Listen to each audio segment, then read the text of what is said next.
मूल्यवान वस्तु। एक राजा अपनी रानी के साथ महल में रहते थे। दोनों आपस में बहुत प्रेम करते थे। राजा का नाम था मयंक और रानी का नाम था गार्गी।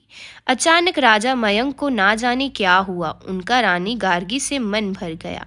हुआ यह कि एक दिन उनके दरबार में एक ज्योतिषी आए। ज्योतिषी ने बताया कि रानी गार्गी के ग्रह राजा के ग्रहों से भी ज़्यादा अच्छे हैं।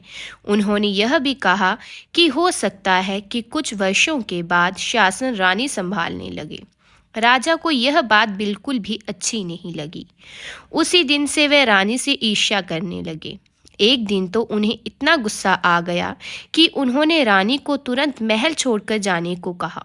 वे रानी से बोले, हम चाहते हैं कि आप तुरंत यह राजमहल छोड़कर अपने माता पिता के घर चली जाएं। रानी यह बात सुनकर बहुत दुखी हुई। उनको रोता हुआ देखकर राजा बोले, आपको यह महल और इसकी सुख सुविधाओं को छोड़ने में तकलीफ होगी। आप चाहें तो अपनी सबसे प्यारी और मूल्यवान वस्तु अपने साथ ले जा सकती हैं। बस इससे ज़्यादा हम आपको कुछ नहीं दे सकते। ऐसा कहकर महाराज चले गए। रात को महाराज रानी से कुछ भी बोले बिना अपने कक्ष में जाकर सो गए। सुबह जब उनकी नींद खुली तो वह समझ नहीं पाए कि वे कहाँ हैं। चारों ओर देखने पर उन्हें बस इतना ही समझ में आया कि यह उनका महल नहीं था। उनको बहुत आश्चर्य हुआ। तभी रानी वहां आई। रानी को फिर से अपने सामने देखकर वे क्रोधित हो गए और बोले, यह हम कहाँ हैं?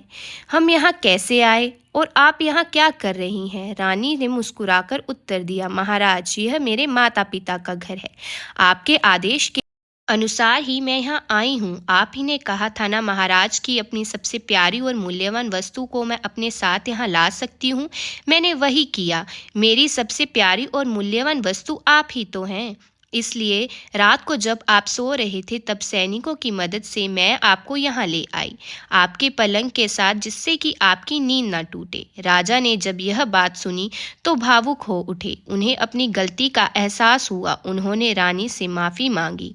राजा मयंक और रानी गार्गी अपने महल में लौट आए और सदा प्रेम से रहे।